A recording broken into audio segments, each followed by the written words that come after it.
zoning right in them.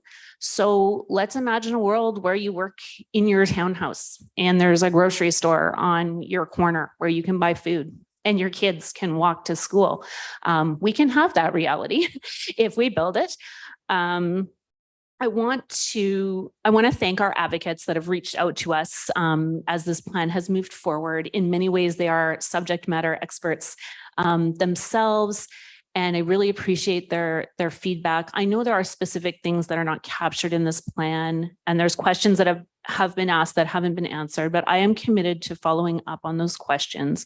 And I'm committed to looking for opportunities to fund these projects that we need to move forward in a different way, because these aren't just nice to haves, they're need to haves, and we need to get it done. With all that being said, I will be supporting it. And I do want to thank staff as well for reflecting feedback that this council provided about wanting to see a more aggressive plan, especially in regards to cycling. And they have come back with that, and I appreciate that and look forward to working on the implementation of that. Thank you. Thank you very much. Councillor Carreras. Thank you. Thank you very much to staff for all of your work on this. If you look back, this started like almost 3 years ago now, 2.5 years ago. And I feel like I've participated in the whole 2.5 years.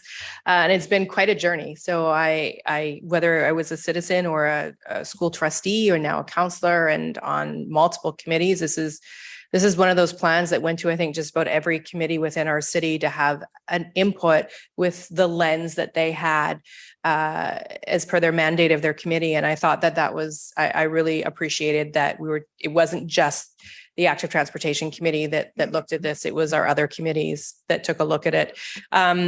It is nice to sort of see it all come together. I think it's a plan that takes into account the movement of goods, the movement of people, both in an active way, in a transit way. It looks at how do people move for work? How can we get them out of their cars for work? How do they recreate in our community? I think that's a big piece for our community. A lot of people do get out on the weekends and walk around or cycle around and enjoy family time together. And one of my big passions, of course, from going to a school trustee is just the vision of how are kids getting to and from school in a safe way. And I think that many of our kids live close to our schools, and if we can create safe routes for them to get to and from school, we'll see more of them rolling to and from school, not necessarily being dropped off and picked up, which does put a huge pressure on our infrastructure. So I will be supporting this plan. I think it's a good plan. It's obviously every plan for me has to come back in a cycle for us to tweak it. It's not something we pass once and let it be for 20 years. It has to come back to us. And I know that staff know that that's a priority for us to come back and check in and to tweak in. But I also love having all the different sort of breakdown of where we're extending our cycling, where we're extending our multi-use paths, where we're extending our walking, so people know there's more direct routes for them to take. So thank you very much. Thank you, Councillor Youssef. Thank you, Mr. Chair. I'll be rather brief, as pretty much has been covered by my colleagues who spoke previously. I just want to commend staff on the great amount of work that went into this and recognize the members of the Transportation Advisory Committee who took time to volunteer and to give us their input and helped us along to get to where we are today. So with that, thank you, Mr. Chair. Thank you very much. Seeing no further questions or comments, I will call the question. All those in favor? It is unanimous. Motion has been carried. Thank you very much. Moving on to the next item, Madam Clerk. Yeah. Item 10.5 is 2024-2027 permissive tax exemptions. Sorry, I should say for the years 2024 to 2027. This item recommends that the Maple Ridge tax exemption bylaw number 7961-2023 be given first, second, and third readings. Thank you very much. Can I get a motion to move? Moved by Councillor Youssef, seconded by Councillor Duick. Comments, questions? Seeing none, I will call the question. All those in favor? Motion is carried unanimously. Thank you very much. Moving on to the next item, Madam Clerk. Okay. Item 10.6 is Maple Ridge Freedom of Information and Protection of Privacy Bylaw.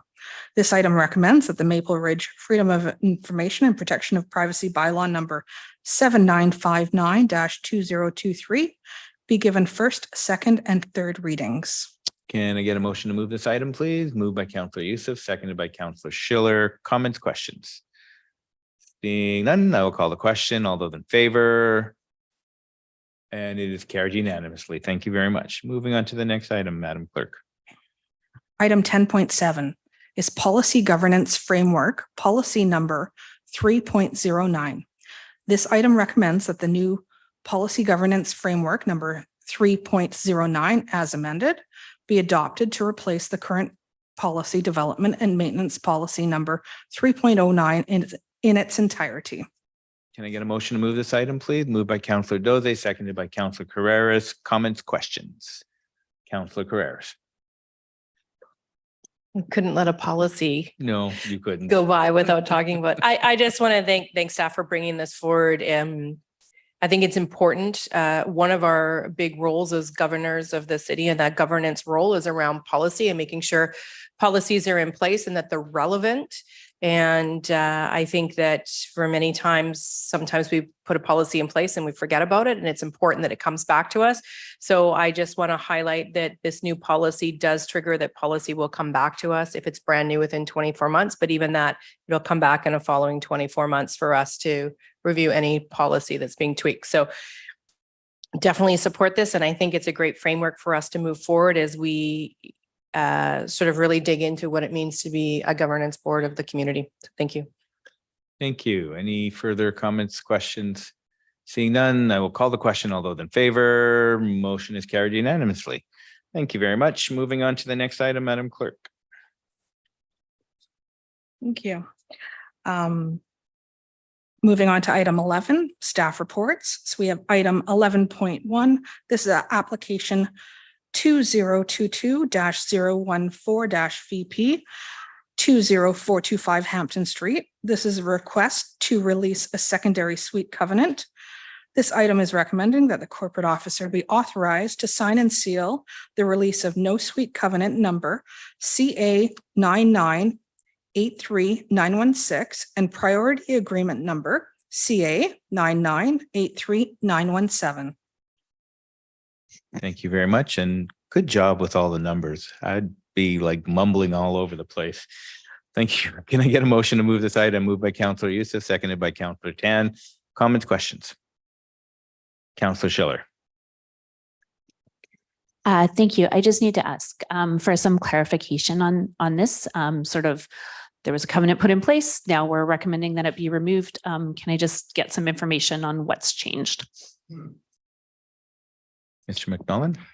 Yes, when the development variance permit was considered in 2022, there was a concern about there being a suite located below the flood construction level. And that concern was originally raised when it had previously gone to the Board of Variance. The applicant has now proposed to have plans that will include a secondary suite above the flood construction level. And so is asking for the covenant to be removed. Should note that some of the other development variance permits that have gone forward since then do not have the flood construction covenant on them as well. So this is consistent with the next development variance permits that have gone forward. But there was a concern at first about that suite being below the level. Thank you. That's very helpful. So that the concern that it was important that the suite not be constructed below floodplain level, that has been addressed. Yes. And then this sort of is in alignment with other recent decisions around allowing secondary suites in this area above the floodplain. Yes. Thank you. That's very helpful. Thank you very much. Any further comments or questions? Seeing none, I'll call the question. All those in favor, motion is carried unanimously. Thank you very much. Moving on to the next item, Madam Clerk. Thank you. We're moving on to public question period. The next item on tonight's agenda, as I just said, is public question period. Participants in public question period are reminded that there should be no discussion of public hearing bylaws which have not yet reached conclusion. Each speaker will have 2 minutes to speak to council. A second opportunity may be provided once all speakers in the queue have had an opportunity to speak. The total time allotted for public question period is 15 minutes. If you wish to inquire about additional opportunities opportunities to address council, please contact the corporate officer. For members of the public in attendance in council chambers wanting to participate in public question period, please come forward to the microphone.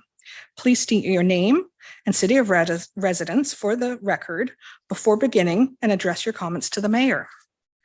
For members of the public participating electronically, please register as a speaker by raising your hand.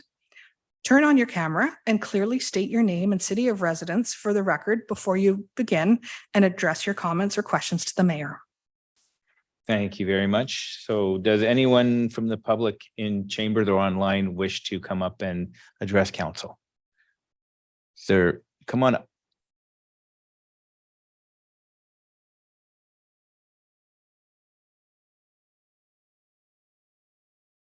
Just state your name and your city of residence, please. Hello to everyone. Good evening. So my name is Amrit Kaura and I'm living in city of Surrey this time, but I'm building here in Maple Ridge. So this is regarding the point number 11.1. So I didn't know the name who explained about the below the FCL, but originally actually it is not. We are requesting from day one above the FCL, and it was when we applied for the board of variance, it was rejected because the whole hammered area is in floodplain, and everybody knows that when you have a 11 meter reduced height, 11 meter to 8 meters, so the lower hammered area has never been considered. You cannot make a decent size of house, means like 8 feet, 2-story house by reaching to the FCL. The FCL reaching 10 feet height always go into the ditch and then 7 feet of the 2 floors, which is impossible in this world, modern world. So actually they explained like it was below the FCL, it never been happened because it is applied by me. We are wasting time here. I don't know to say or not. So it is for us, we always request above the FCL, never did that below the FCL. So for any clarifications, I can explain it, but I know that it's a limited time.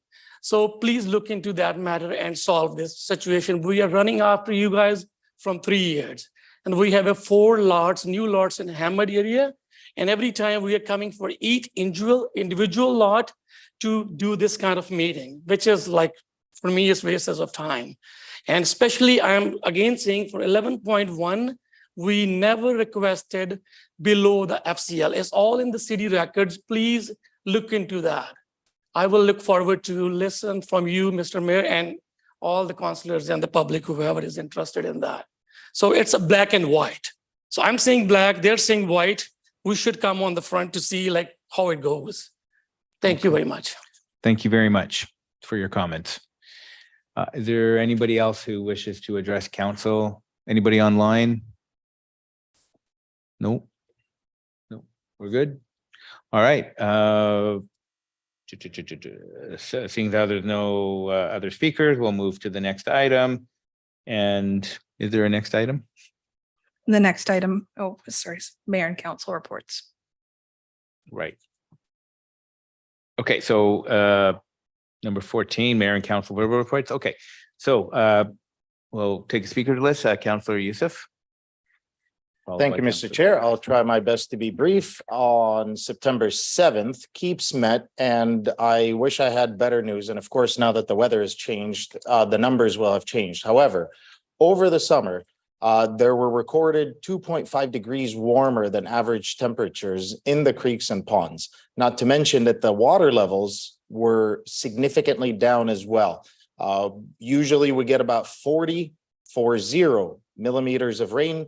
We got 14 millimeters of rain this last August. Even with the high tide, there was not enough water in the Fraser for the fish to be able to come into Conecuh Creek. Keeps is looking forward to having their newly acquired mason bees coming in for their pollinator garden, and that is being work that's being done through Metro Vancouver. Also, they're looking at one major project of having incubation troughs through a grant with DFO for approximately $130,000 They're looking to reactivate the wells as well that are on their property in order to supplement the water in the creek with the exceptionally low water levels that we've experienced this year. And of course, that would also help them to control the temperature of the water in the creek to bring it down a bit so that it's more conducive to the fish. On the 13th of September, the Liquid Waste Committee at Metro Vancouver met.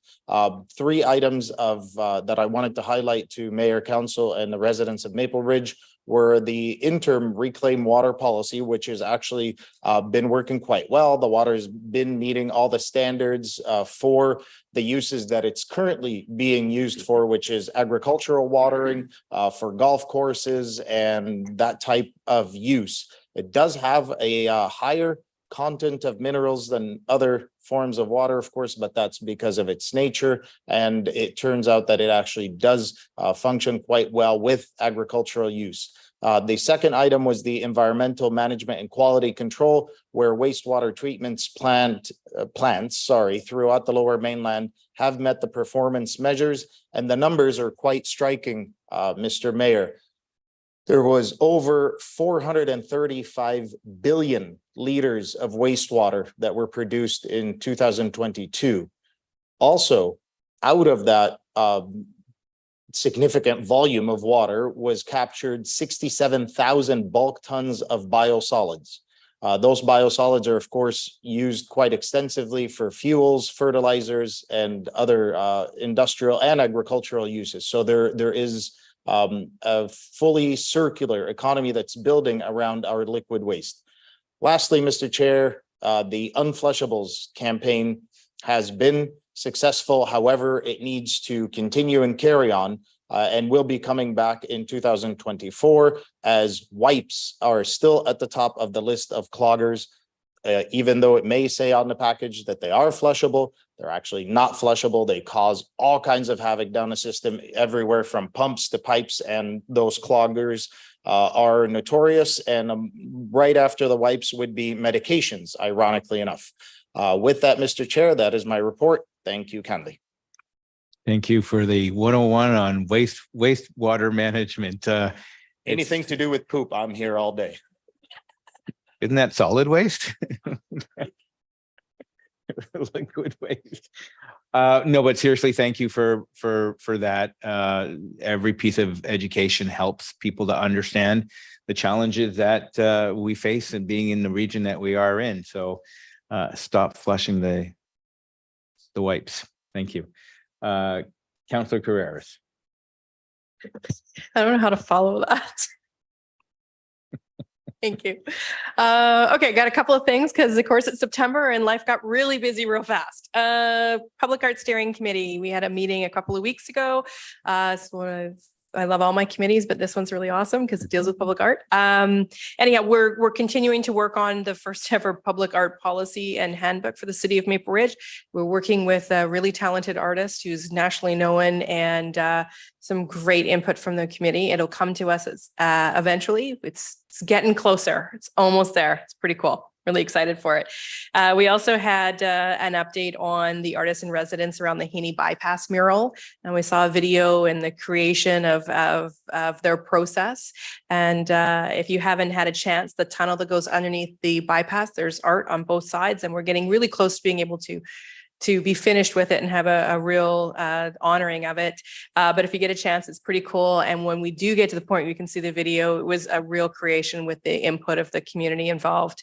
Beach volleyball. Just the courts are officially open, and it was pretty cool to have Minister Lana Popham out to open the courts, the Minister of Tourism, Arts and Culture. I was on the 2020 BC Summer Games where it was a challenge. We didn't have beach volleyball courts in our community. And then I was part of the Legacy Committee, and through the Legacy Committee, which was funded through the province, we were able to give an additional donation to the city to be able to extend it. There are 4 courts there. If you haven't seen the videos, a lot of the politicians, not me, but a lot of the politicians got actually on the court and were, good serve, the mayor to serve the first volleyball. It was pretty cool. It was a great day. And I've already heard so much chatter within the community about just going down there and playing. And we do have a league locally who's super excited to expand and play. I quickly want to just touch on UBCM. It's a week-long conference where all of us come together, the Union of BC Municipalities. It's all mayors and councils and regional districts, and a lot of the provincial government elected and staff were there. And we had some very, very successful meetings with both the minister level and the deputy minister ADM level, and so many conversations and great networking were had. Congratulations to Councillor Trish Mandawa of Coquitlam, who is the new president of UBCM. That's pretty exciting. And also just congratulations to our neighbor next door, Mayor Nicole McDonald, who was elected onto the executive as a representative for Metro. One last thing, I promise, and then I'm good. Arts Council last night. Their AGM is coming up on October 20th, and there'll be some new people coming on to the board, which is always exciting. I've talked about before their 20th anniversary window project, and there will be an announcement coming shortly with some really exciting news. So I encourage you to watch that. And also last weekend was the opening production for the Act Present series. It was Jimmy Rankin. Amazing, so fabulous, so great. I was also grateful to attend on behalf of the mayor and council to the reception that was there beforehand. So, lots of great things happening, and I look forward to the next couple of weeks. Thank you. Thank you very much, Councillor Tan. Thanks, Mayor. I just like to share that there was a climate strike in Maple Ridge, to my knowledge, the first one. And I just want to thank the community for putting that together, because I think it's an important thing for us to recognize. It's a climate crisis, and folks were out here in front of City Hall, and we walked around the downtown core. And I just what a wonderful way to draw attention. And I appreciate the folks for putting that on.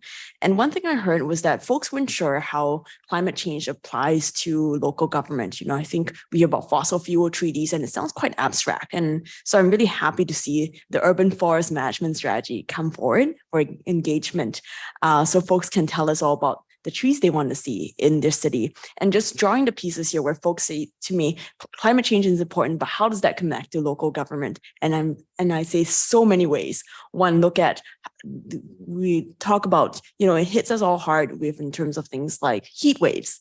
And so having an urban forestry strategy and looking at ways of how we increase forest cover so that our city's not that hot when it gets that hot outside is an important thing that helps with the salmon, that helps with river temperatures and salmon habitat.